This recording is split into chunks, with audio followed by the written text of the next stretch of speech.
Welcome to prime 9 news special debate. ప్రతిరోజు 8 PM Telugu రాష్ట్రాలలో corporate విద్యా వ్యవస్థలో జరుగుతున్న అవినీతి దందాపై గత 75 రోజులుగా పేరెంట్సు, స్టూడెంట్సు, మేధావుల్లో, అధికారులు, రాజకీయ నాయకుల్లో, సాక్షాత్తు న్యాయస్థానాలకు కూడా ఇది కనువిప్పు కలగాలని మా ప్రయత్నం. ఏదేమైనా ఈరోజు వరకు ఈ కార్పొరేట్ దందాపై అక్కడక్కడ ఐటీ దాడులు జరుగుతున్న గత 2 నెలల క్రితం మాదాపూర్లో శ్రీ చైతన్య విద్యా సంస్థలపై ఐటీ అధికారులు సోదా చేసి 230 కోట్ల రూపాయల నగదును వారు స్వాధీనం చేసుకుని కేసు రిజిస్టర్ చేశారు. కానీ ఆ కేసు వివరాలు ఏమైందో మనకు తెలియదు. కానీ ఈ కార్పొరేట్ దందాన్ని అరికట్టాలంటే రాష్ట్ర ప్రభుత్వాలు, కేంద్ర ప్రభుత్వాలలో అధికారులు స్పందించలేనప్పుడు, మంత్రులు స్పందించలేనప్పుడు, విద్యాశాఖ మంత్రులు స్పందించినప్పుడు, ఏదైనా బాధితుడికి అన్యాయం జరిగితే కోర్టును ఆశ్రయిస్తారన్నట్టు ఈ తెలుగు రాష్ట్రాల్లో కాదు, దేశవ్యాప్తంగా ఉన్న హైకోర్టు ప్రధాన న్యాయమూర్తులు, సుప్రీంకోర్టు ప్రధాన న్యాయమూర్తులు సుమోటోగా స్వీకరించి ఈ ఐటీ సంస్థలు ఏవైతే ఉన్నాయో, ఈ కార్పొరేట్ విద్యా సంస్థల్లో ప్రతి సంవత్సరం కూడా కొన్ని వేల కోట్ల రూపాయల దందా చేస్తున్న పబ్లిక్ సొమ్మును ప్రాపర్గా ఐటీ పే చేయకుండా ఎగవేత చేస్తూ ఈ రాజకీయ దందాల్లో వాళ్ళు కూడా భాగస్వాములు అవుతున్నారు. అందుకే మేము ప్రైమ్ 9 వేదికగా ఈ స్టూడెంట్సు, పేరెంట్సు, విద్యార్థి సంఘాల తరపున విజ్ఞప్తి చేస్తున్నాం. ప్రతి కాలేజీలో కూడా ఏ కాలేజీ అయినా సరే సొసైటీలు, ట్రస్ట్ పేరు మీద మాత్రమే నడవాలి. కానీ మన దౌర్భాగ్యం, లిమిటెడ్ కంపెనీల పేరు మీద కూడా విద్యా సంస్థలు రన్ చేస్తున్నారు మన తెలుగు రాష్ట్రాల్లో, దేశవ్యాప్తంగా. దాన్ని రద్దు చేయాలి. రెండవది, దేశవ్యాప్తంగా ఉన్న విద్యా సంస్థల మీద ఈడీ, ఐటీ దాడులు చేసి తక్షణమే వాళ్ళు ఏ కంపెనీల మీద చేస్తున్నారు, వాళ్ళ నగదు లావాదేవీల మీద ఒక రిపోర్ట్ను కేంద్ర ప్రభుత్వాలకు, రాష్ట్ర ప్రభుత్వాలకు అందజేసి తద్వారా సుప్రీంకోర్టు కానీ, హైకోర్టు ప్రధాన న్యాయమూర్తులు సుమోటోగా స్వీకరిస్తే తప్ప ఈ దందాకు తెరపడదనేది పేరెంట్సు, స్టూడెంట్స్ యొక్క ఆవేదన. ఏదేమైనా ఈరోజు ఒక స్పెషల్ డిబేట్లో దీని గురించి మనం డిస్కస్ చేద్దాం. ఈ డిస్కషన్లో మీరు కూడా పాల్గొనాలంటే మా స్క్రీన్ పైన నెంబర్లకు ఫోన్ చేసి ఈ కార్పొరేట్ను దందాను అరికట్టడానికి మాతో పాటు మీరు భాగస్వామ్యం కావాలని కోరుకుంటున్నాం. మన దొండ్ర కుమారస్వామి గారు, జాతీయ బీసీ దళ అధ్యక్షులు, ప్రముఖ సుప్రీంకోర్టు అడ్వకేట్. నమస్కారం కుమారస్వామి గారు. అలాగే బత్తుల రాము గారు, టీడీపీ సీనియర్ నాయకులు, అమలాపురం నుంచి అందుబాటులో ఉన్నారు జూమ్లో. నమస్కారం అండి. నమస్కారం సత్యనారాయణ గారు. నమస్కారం అండి. దొండ్ర కుమారస్వామి గారు, మీరు ప్రముఖ అడ్వకేట్, సుప్రీంకోర్టు. ఈ రోజున మనం ఒక స్పెషల్ డిబేట్ చేసాం. సమాజంలో అవినీతి జరుగుతున్నప్పుడు అధికారులు, మంత్రులు అందరూ చేతులు ఎత్తేస్తే భారతదేశ రాజ్యాంగాన్ని అనుసరించి మనకు న్యాయస్థానాలు ఏర్పాటు చేసుకున్నాం. రాష్ట్రాలలో హైకోర్టులు సుప్రీం అయితే దేశవ్యాప్తంగా సుప్రీంకోర్టు సుప్రీం. ఏదేమైనా మనకు చాలా చోట్ల చూస్తున్నాం, ఒక హైకోర్టు ప్రధాన న్యాయమూర్తి ఒక పేపర్లో వచ్చిన ఆర్టికల్ చూసి, లేకపోతే ఒక మానభంగమో లేకపోతే ఇంకొక మర్డరో జరిగితే సుమోటోగా స్వీకరించిన ఉదంతాలు, కోకొల్లలు ఈ భారతదేశంలో. నిజంగా ఈ రోజున కోట్లాది రూపాయలు మధ్యతరగతి కుటుంబాలు సంపాదిస్తున్న డబ్బుతో ఈ కార్పొరేట్ విద్యా సంస్థలు విచ్చలవిడిగా కోట్లాది రూపాయల దందా చేస్తున్నా కూడా పట్టించుకొని అధికారులు కానీ, ముఖ్యమంత్రులు కానీ, ఎవరైనా కానీ సమాజంలో అందరూ సమానమే న్యాయస్థానాల ముందు సుమోటోగా స్వీకరించి ఐటీ అండ్ ఈడీ దాడులు చేసి ఈ గుర్తింపు లేని కాలేజీల మీద. ఇంకొక దౌర్భాగ్యమైన విషయం ఏంటంటే, మన విద్యా వ్యవస్థలో సొసైటీలు, ట్రస్టుల పేరు మీదే విద్యా సంస్థలు నడవాలి. ఒకే పేరు మీద ఒకే విద్యా సంస్థ ఉండాలి. కానీ ఒకే పేరు మీద దేశవ్యాప్తంగా అన్ని రాష్ట్రాలలో ఒక 3 పువ్వులు 6 కాయలుగా విరజిల్లుతున్న ఈ కార్పొరేట్ దందాన్ని అరికట్టాలంటే ఒక అడ్వకేట్గా, జాతీయ బీసీ దళ అధ్యక్షుడిగా మీరేమంటారు? ఈ ప్రభుత్వాలకి, కోర్టులకి ఏమి సూచిస్తారు మీరు? నేను ఏమంటున్నా, సత్యనారాయణ గారు ఒకటేసారి 5 క్వశ్చన్లు అడిగారు. నేను దాన్ని ఒక్కొక్క క్వశ్చన్ కూడా మీకు సమాధానం ఇస్తా. మొట్టమొదట ప్రైమ్ 9 గురించి ఒక్క వాక్యం మాట్లాడతాను. ఈరోజు విద్యార్థుల భవిష్యత్తును బలి పశువులుగా మారుస్తున్న కార్పొరేట్ విద్యా మాఫియాను నిలదీసే ధైర్యము మరియు అవినీతి మూలాలను వెలుగులోకి తీసుకొచ్చే సాహసం ప్రైమ్ 9 చేస్తుందని, బాధితులకు గలంగా ఓ వేదికగా, ప్రజాస్వామ్యానికి అద్దం పట్టే విధంగా, సమాజ హితం కోసం మీరు 70 ఎపిసోడ్లు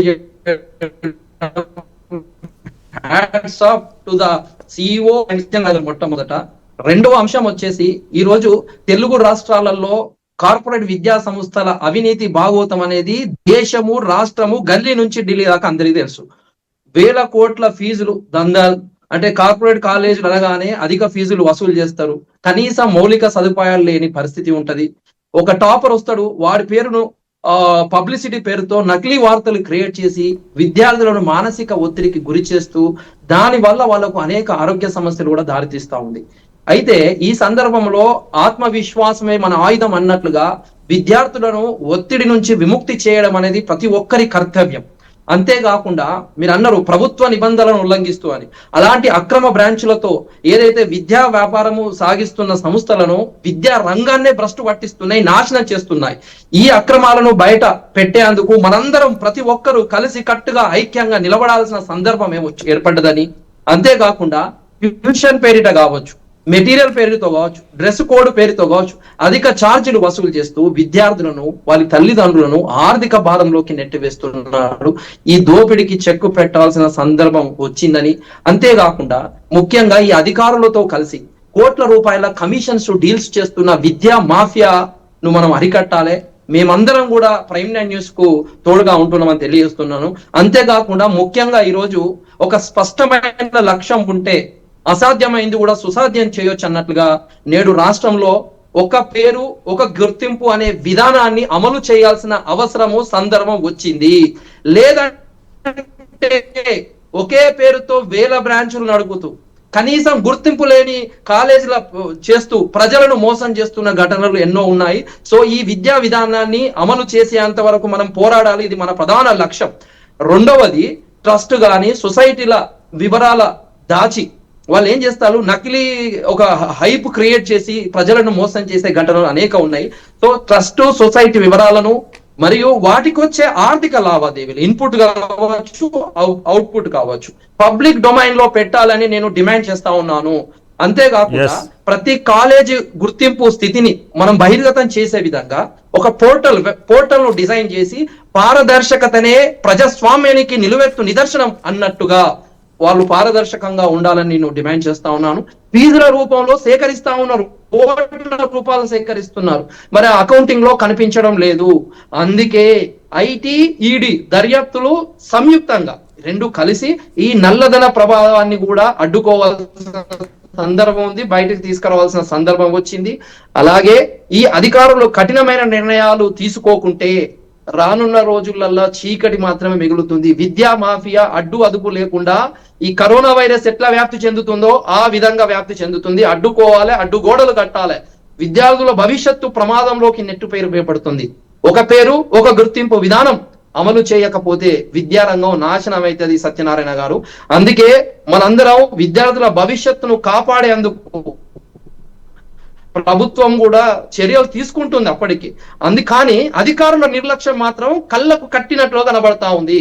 సో విద్యారంగంలో ఈ అవినీతి అంతం చేసే సమయం వచ్చింది. అప్పటి వరకు ఈ పోరాటం ఆగదు. ప్రైమ్ 9 న్యూస్తో ప్రజా సంఘాలు, మేధావులు, కుల సంఘాలు, న్యాయవాదులు అందరూ కూడా అండగా నిలుస్తున్నారని తెలియజేస్తున్నాను. ఈ రోజు విద్యారంగం అనేది ఈ యొక్క అవినీతి బంధాలు ఈ మన కార్పొరేట్ సంస్థల అవినీతి బంధాల్లో చిక్కుకోవడం చాలా బాధం. ఆనాడు గాంధీ చెప్పిన ఒక మాట మనం గుర్తు చేసుకోవాలి, మన మార్పుకు బీజం వేస్తే రేపటి భవిష్యత్తు వెలుగులతో నిండుతుంది అన్నాడు. అందుకే ఈ అవినీతిని అంతమొందించే విధంగా మనందరిపై బాధ్యత ఉందని ప్రైమ్ 9 న్యూస్ తో మేమందరం కలిసి ఉన్నామని తెలియజేస్తా ఉన్నాను. ముఖ్యంగా ఈ కార్పొరేట్ విద్యా సంస్థల దోపిడిని ఎదిరించడానికి ఒక అడుగు ప్రైమ్ 9 వేసింది. ఆల్రెడీ అన్యాయాన్ని అరికడతా ఉంది. అందుకే ఒక జీవో కూడా జనరేట్ చేసిన విషయం మనందరికీ చేసింది. అలాగే ఈ విద్యార్థుల భవిష్యత్తు కోసం ఉద్యమిద్దాం. ఈ అవినీతి విద్యార్థుల భవిష్యత్తును నాశనం చేస్తా ఉంది, దాన్ని మనం అరికట్టాల్సింది ఉంది. అందుకే ఫైనల్ గా నేను ఏం చేసేది అంటే రాష్ట్ర ప్రభుత్వానికి మరియు కేంద్ర ప్రభుత్వాలు తక్షణమే ఈ యొక్క కార్పొరేట్ విద్యా సంస్థలపై తనిఖీలు చేయాలని డిమాండ్ చేస్తున్నాను. సమాజం మార్పు కోసం ఎదురు చూస్తా ఉంది. ఈ మార్పు మన చేతుల్లోనే ఉంది. ఈ అవినీతిని అంతం చేసి అరికట్టి నూతన విద్యా వ్యవస్థలో కొత్త ప్రక్షాళనలు తీసుకురావాలని, అందుకే ఆనాడు చెప్పిన అంబేద్కర్, పూలే గారి సిద్ధాంతాలకు కట్టుబడి మేమందరం కూడా ఈరోజు ప్రైమ్ 9 న్యూస్ తో నడుస్తా ఉన్నాం. థ్యాంక్ యూ సత్యనారాయణ గారు.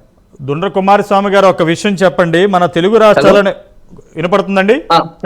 మన తెలుగు రాష్ట్రాలలో సపోజ్ ఒక పెద్ద స్టార్ సినిమా తీశారు అనుకుందాం, ఒక 100 కోట్లో 1000 కోట్లో బిజినెస్ వస్తే తెల్లారేసరికి ప్రొడ్యూసర్ అనే నిర్మాత ఇళ్లపై తనిఖీలు చేస్తున్న ఈ ఐటీ ఈడీ దాడులు ఎందుకు కార్పొరేట్ సంస్థల లాబీయింగ్లు మాత్రం వాళ్ళ యొక్క ఆలోచన రావట్లేదు? కారణం ఏమిటంటారు?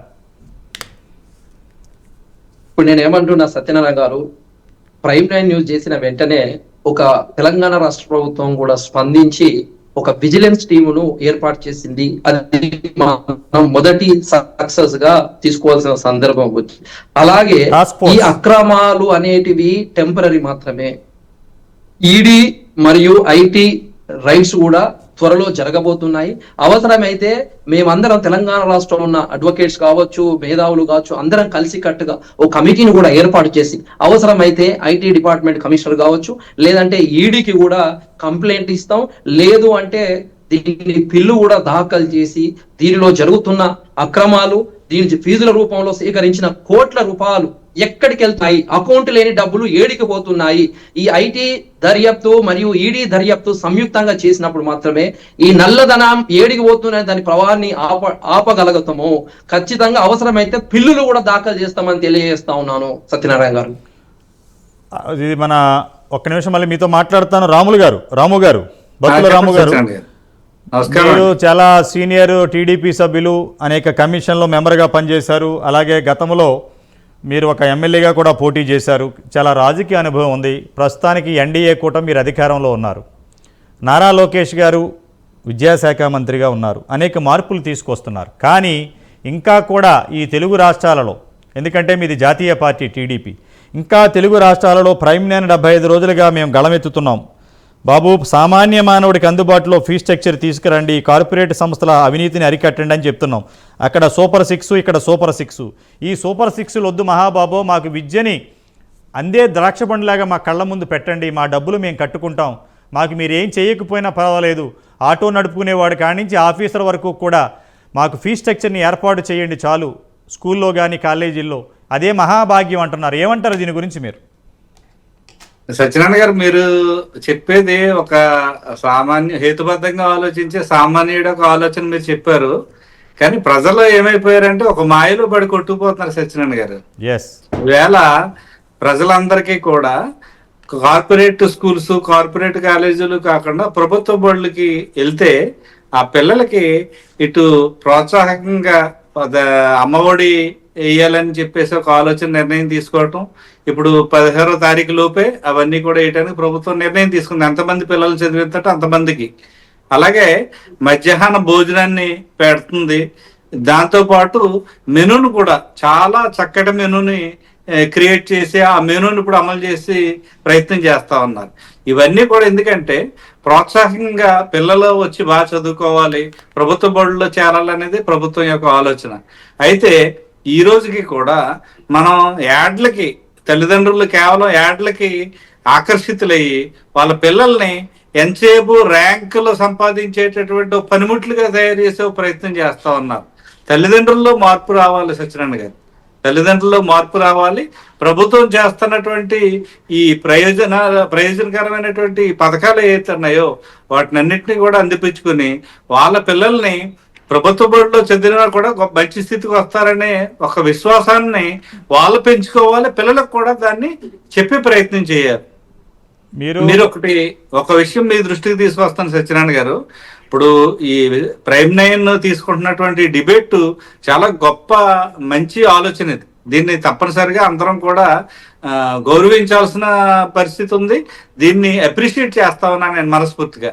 కానీ ఒకటి మాత్రం మీ దృష్టికి తీసుకొచ్చేది ఏంటంటే, ఈవేళ ఇంటర్మీడియట్ లోకి 10th క్లాస్ అయిన తర్వాత ఇంటర్మీడియట్కి వచ్చేటటువంటి విద్యార్థులు ఇంటర్మీడియట్ అయిన తర్వాత మళ్ళీ కాలేజీల్లోకి వెళ్ళే పరిస్థితి అంటే కేవలం ప్రభుత్వ రంగ ఈ 14,39,000 మంది సీట్లు కావాలి. 1,49,000 మంది సీట్లు పొందారు మనం. అంటే అన్ని సీట్లు ప్రభుత్వం ఇవ్వగలదంటే ఇవ్వలేదు. ఏపీఆర్జేసీలో కేవలం ఒక రాము గారు 1425 సీట్లు మాత్రమే వచ్చాయి సత్యనారాయణ గారు. రాము గారు వినండి, ఆ, ఇప్పుడు జరుగుతున్న కార్పొరేట్ దందాలో కార్పొరేట్ విద్యా వ్యవస్థకి ప్రైమ్ నైన్ కానీ ప్రజలు కానీ పేరెంట్స్ కానీ ఎవరు వ్యతిరేకం కాదు. అక్కడ జరిగే దందాని సక్రమ పద్ధతిలో, అంటే అడ్మిషన్ ఒక ఆన్లైన్ ప్రాసెస్ తీసుకురావటం, at the same time fees నియంత్రణ అనేది తీసుకురావాలి. ఈ ఎన్డీఏ కూటమి ఒక్క నిమిషం అండి, ఎన్డీఏ కూటమి ఆంధ్రప్రదేశ్లో అధికారం ఉంది, ఢిల్లీలో బీజేపీ ప్రభుత్వం ఉంది. వాళ్ళు అక్కడ గుప్తా సీఎం మేడం ఒక 1471 కాలేజీల్లో స్కూల్లో ఫీజు నియంత్రణ పెట్టి ఒక జీవో పాస్ చేశారు. దీని కనుక ఎవరైనా అప్లికేబుల్ చేయకపోతే ఇమీడియట్గా ఎఫిలియేషన్ పర్మనెంట్గా రద్దు చేస్తామని. ఆ తెగువ, ఆ ధైర్యం తెలుగు రాష్ట్రాల్లో ఉన్న ముఖ్యమంత్రులకి, విద్యాశాఖ మంత్రులకి ఎందుకు లేదని సామాన్య మానవుడు ప్రశ్నిస్తున్నారు. అది ఆ ఒక్క విషయంలోనే పేరెంట్స్ కాలర్స్ చెప్తున్నారు. ఏంటో తెలుసా మీకు? ఈ కార్పొరేట్ సంస్థలు ఇస్తున్న మామూళ్ళు కానీ పార్టీ ఫండ్లు కానీ ప్రభుత్వాలకు చేరుతున్నాయి, పార్టీలకి. దట్స్ వై ఒక భగవంతునికి భక్తునికి అనుసంధానమై ఉంది ఈ కార్పొరేట్ వ్యవస్థ. ప్రభుత్వాలు, ఏ ప్రభుత్వాలైనా, అప్పుడు జగన్ ఉండొచ్చు, ఇప్పుడు చంద్రబాబు ఉండొచ్చు, ఇక్కడ మన రేవంత్ రెడ్డి ఉండొచ్చు, అంతకుముందు కేసీఆర్ ఉండొచ్చు, ఎవరున్నా కానీ ప్రభుత్వాలకు తాయిలాలు వెళ్తున్నాయని సామాన్య మానవుడు గొంతెత్తి అరుస్తున్నారు ప్రైమ్ నైన్ వేదికగా. 75 రోజుల్లో ఎక్కడా ప్రభుత్వాలు ఇది మాకు సంబంధం లేదు, కార్పొరేట్ విద్యా సంస్థల్లో మాకు అవినాయభావ సంబంధం లేదు, మేము వాళ్ళ మీద యాక్షన్ తీసుకుంటామని చెప్పే ధైర్యం చేయకపోతే ప్రజలు, సామాన్య మానవుడు ఏమనుకుంటాడు ఈ ప్రభుత్వాల్ని? చెప్పండి మీరు. ఇది ఇప్పుడు మీరు అడుగుతున్నది ప్రజల్లో అలాంటి అపోహలు ఉన్నమాట కొంతవరకు అపోహలు నేను కాదండి. అంగీకరిస్తాను. మీరు మళ్ళీ అది మీరు అంటే ఒక పార్టీలకు మాట సపోర్ట్ ఏంటంటే, చేయొద్దు. సత్యనారాయణ అపోహలు కాదు, అపోహలు కాదు, అది నిజమని ఒక నిమిషం వాళ్ళు నిజమని నిర్ధారిస్తూ అది నిజమని నిర్ధారిస్తుంటే ప్రభుత్వాలు స్పందించాలంటున్నారు. స్పందించకపోతే ఒక నిమిషం అండి, ఒక నిమిషం. మీరు అడ్వకేటు, సీనియర్ అడ్వకేటు, మీరు ఆర్గ్యుమెంట్ చెప్తుంటారు కోర్టులో, ముద్దాయిని జడ్జి గారు అడుగుతారు హత్య చేశావని. అలా కూర్చుంటే అతను ఏం చేయలేడు కదా. నేను చేయలేదు సార్ అని చెప్తేనే కదా జడ్జి గారికి చెప్పేది. పబ్లిక్ ప్రాసిక్యూటర్ కూడా చెప్తాడు కదా. ఇక్కడ ప్రభుత్వాలను ప్రైమ్ నైన్ వేదికగా ప్రజలు, పేరెంట్స్ ఫోన్లో డిబేట్లో ప్రశ్నిస్తుంటే మాకు సంబంధం లేదు ఈ కార్పొరేట్ సంస్థల మీద అని ఒక్క 2-3 కాలేజీలు సీజ్ చేస్తే ఓహో ప్రజలు మన వైపు ఉన్నారు. ప్రభుత్వాలంటే ప్రజలతో, ప్రజాస్వామ్యం అంటేనే ప్రజలే అంటేనే ప్రజాస్వామ్యంలో కొత్తగా ఎవరు రారు. మన నుంచి వెళ్ళిన వాళ్ళే ఎమ్మెల్యేలు, మంత్రులే మనల్ని పరిపాలిస్తున్నారు. మనం ఇచ్చిన అవకాశమే కదా. మీరు అర్థం చేసుకోండి. అవును, పార్టీలో మీరన్న వాదన నేను విన్నాను. అయితే ఒక్క మాట ఏంటంటే, ఈవేళ ప్రభుత్వం మార్పు అనేది ఓవర్ ది నైట్ రాదు సత్యనారాయణ గారు. ఈ రోజు ఇన్ని టీవీ ఛానల్స్ ఉంటే ప్రైమ్ నైన్ టీవీ ఛానల్ చాలా సాహసోపేతంగా ఒక మంచి డిబేట్, అంటే పేద ప్రజలకి, తల్లిదండ్రులకి, విద్యార్థులకి మేలు జరగాలనే ఒక ఆలోచనతో మంచి అంశం మీద చర్చ తీసుకొచ్చింది. ఇది స్వాగతించదగిన విషయం.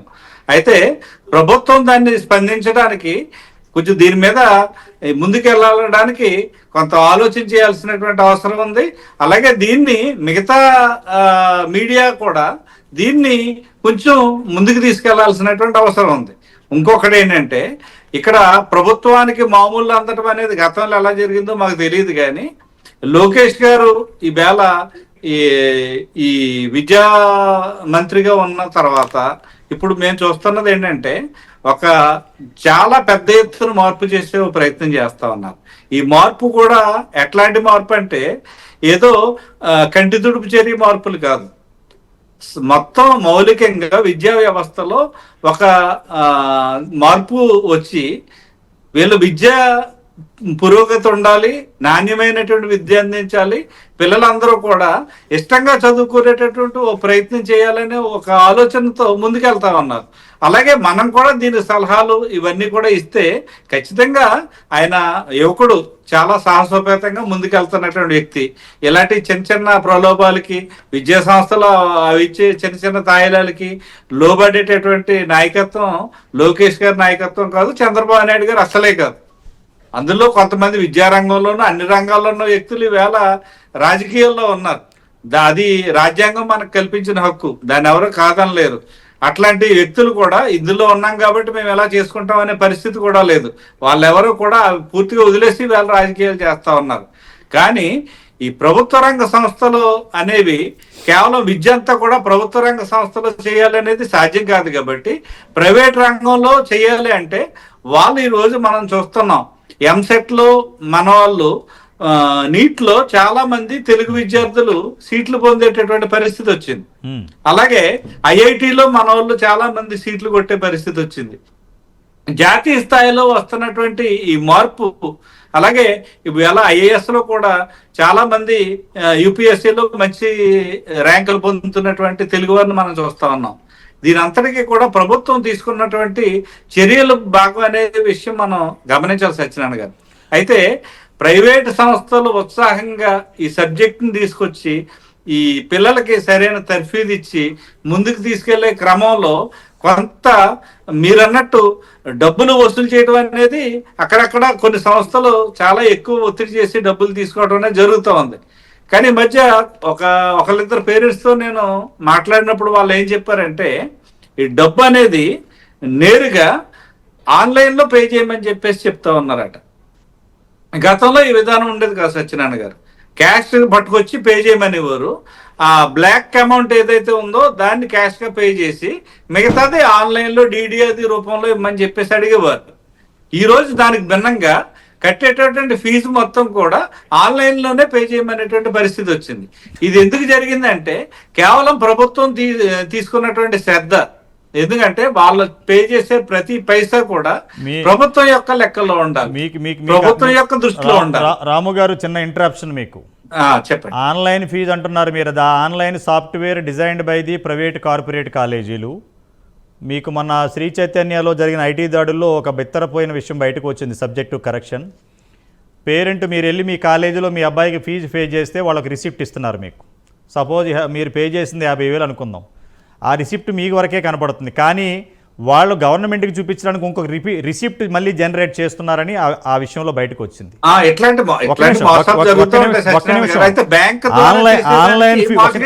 ఒక్క నిమిషం సార్, మీరు గోల్డ్ షాప్కి వెళ్ళి గోల్డ్ కొంటే ఆ సాఫ్ట్వేర్ బిల్లు గవర్నమెంట్ డిసైడ్ చేయదు, ఆ యజమాని మాత్రమే ఇస్తాడు. అది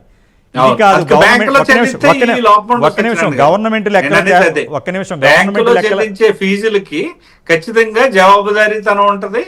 దాని నుంచి ఇన్కమ్ ట్యాక్స్ పేమెంట్ ఖచ్చితంగా ఇన్కమ్ ట్యాక్స్ డిపార్ట్మెంట్ కి వెళ్తుంది. అది మళ్ళీ తిరిగి ప్రజలకు ఉపయోగపడుతుంది. ఈవేళ చంద్రబాబు నాయుడు గారు ఈ నోట్ల రద్దుని కోరిందే అందుకే. నోట్ల రద్దు చేయాలని, ఈ దేశంలో మొట్టమొదట పెద్ద నోట్లు రద్దు చేయాలని కోరింది చంద్రబాబు నాయుడు గారే. చంద్రబాబు నాయుడు గారే మొట్టమొదటి ప్రతిపాదించారు. ఎందుకంటే ఆయన చాలా ముందు చూపు ఉన్నటువంటి వ్యక్తి.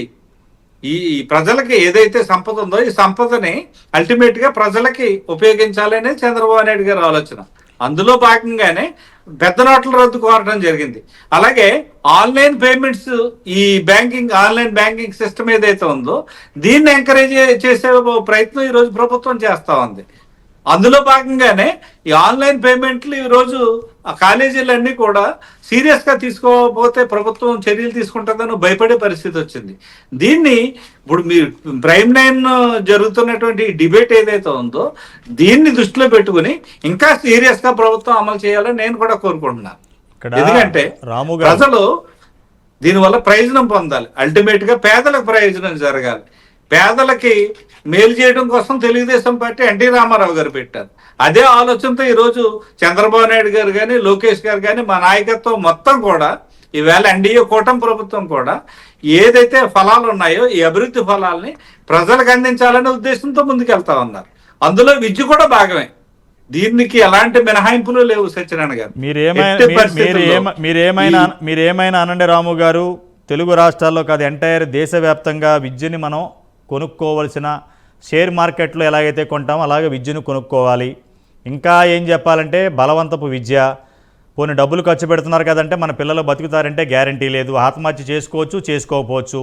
చేసుకున్న తర్వాత మీలాంటి అడ్వకేట్కి వెళ్ళి లేదు అబ్బాయి బలవన్మరణం చేసుకోలేదు, బలవన్మరణం చేసుకున్నాడు, ఆ కాలేజీ తప్పు లేదని మీలాంటి వాళ్ళే వాదిస్తారు.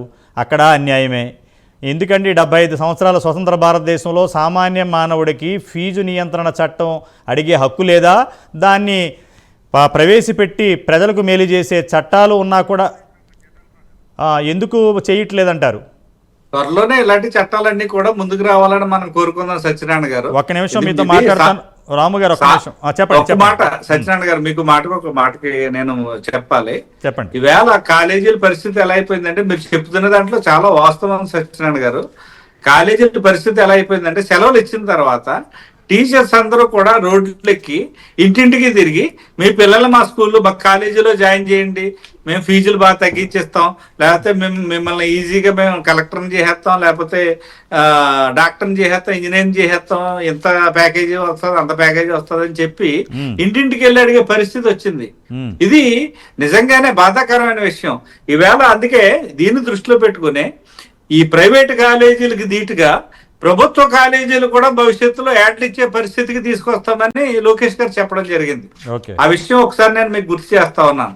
ఎందుకంటే ఈ జరుగుతున్న అవినీతిని దందాన్ని కళ్ళు మూసుకుని ఉండే పరిస్థితి ఎన్డీఏ కూటమి ప్రభుత్వం లేదు సార్.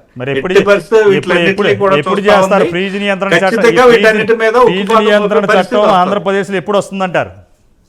త్వరలోనే వస్తుందని ఆశిద్దాం ఖచ్చితంగా. రైట్, మీలో మాట్లాడుతాను. ఒక్క నిమిషం, కాలర్ ఉన్నారు. రాఘవేంద్ర గారు నమస్కారం అండి. నమస్కారం సార్. నమస్తే, చెప్పండి.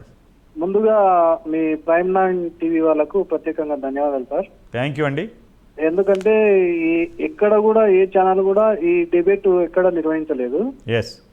ఈ కార్పొరేట్ స్కూల్ కానీ కార్పొరేట్ వ్యవస్థ అనేది మొత్తం బిలో పవర్టీ లైన్ కింద. మనం బిలో పవర్టీ లైన్ సార్. మేమంతా మేము అనేది ఇంచుమించు అన్ని గవర్నమెంట్ స్కూళ్ళకే వెళ్తుంటాం. ఈ అగ్రకులాలు ఏవైతే ఉన్నావో వాళ్ళ పిల్లలకు వాళ్ళు చేసుకోవడానికి మాత్రమే కార్పొరేట్ వ్యవస్థ. ఇప్పుడు మాలాంటి సాధారణ వ్యక్తులు కార్పొరేట్ స్కూళ్ళకు వెళ్ళి చదివేంత పరిస్థితి లేదు. ఇప్పుడు సారు టీడీపీ నాయకులు రాములు సార్ మాట్లాడుతున్నాడు. టీడీపీ నాయకులు రాములు సార్ మాట్లాడుతున్నాడు. వాళ్ళ అధికారంలో ఉండి కూడా వాళ్ళ విద్యాశాఖ మంత్రి నారాయణ గారు ఎన్ని కార్పొరేట్ స్కూల్ లేవండి, ఎన్ని కాలేజీలు లేవు, ఎన్ని కార్పొరేట్ స్కూల్ లేవు. శ్రీ చైతన్య, నారాయణ, ప్రతిభ, జిటి నారాయణ, ఇవన్నీ వాళ్ళవే కదా. వాళ్ళు చేయొచ్చు కదా. ఎందుకు వాళ్ళు ఎందుకు చేస్తలేరు? వాళ్ళకు వ్యాపారం కావాలి, వాళ్ళకు వ్యాపారం కావాలి. వాళ్ళు ఓట్లు కొనాలి, మన పిల్లల్ని వాళ్ళకు జీతాలు ఇవ్వాలి, వాళ్ళు బాగుపడాలి. మనం బీసీలు అగ్రవర్ణ మన పేదలు ఎక్కడ బాగుపడతారు? మనం బాగుపడే పరిస్థితి లేదు. అందుకనే ఖచ్చితంగా దేశవ్యాప్తంగా ఎలాగో నరేంద్ర మోడీ గారు, మన చంద్రబాబు నాయుడు గారు వీళ్ళంతా కూటమిగా ఉన్నారు కాబట్టి తప్పకుండా కార్పొరేట్ వ్యవస్థను పూర్తిగా నశించే విధంగా చేయాలి. దీనికి పూర్తిగా మేము కూడా మద్దతుగా ఉంటాం. సార్, ఒకటి మాత్రం చెప్తున్నాం. ప్రైమ్ 9 వేదికగా భారత ప్రధాని, రాష్ట్ర ముఖ్యమంత్రులు కనుక దీని మీద హైర్ ఎడ్యుకేషన్ అండ్ స్టేట్ లెవెల్లో ఎడ్యుకేషన్ డిపార్ట్మెంట్ ఆలోచన చేసి అన్ని రాష్ట్రాలలో ఒకే సిస్టమ్, మున్సిపాలిటీలు, పంచాయతీలు, మెట్రోపాలిటన్ సిటీల్లో అక్కడ ఉన్న పరిస్థితులను బట్టి ఫీజు నియంత్రణ చేస్తే ఆటోమేటిక్గా కార్పొరేట్ వ్యవస్థ కుప్పకూలిపోతుంది. సామాన్య మానవుడికి ఫీజులు అందుబాటులో వస్తాయి. ఇది ఈరోజు స్పెషల్ డిబేట్. ఈ డిబేట్లో పాల్గొన్న దొండ్ర కుమారస్వామి గారికి, బత్తుల రాము గారికి ధన్యవాదాలు. చూస్తూనే ఉండండి ప్రైమ్ 9 న్యూస్.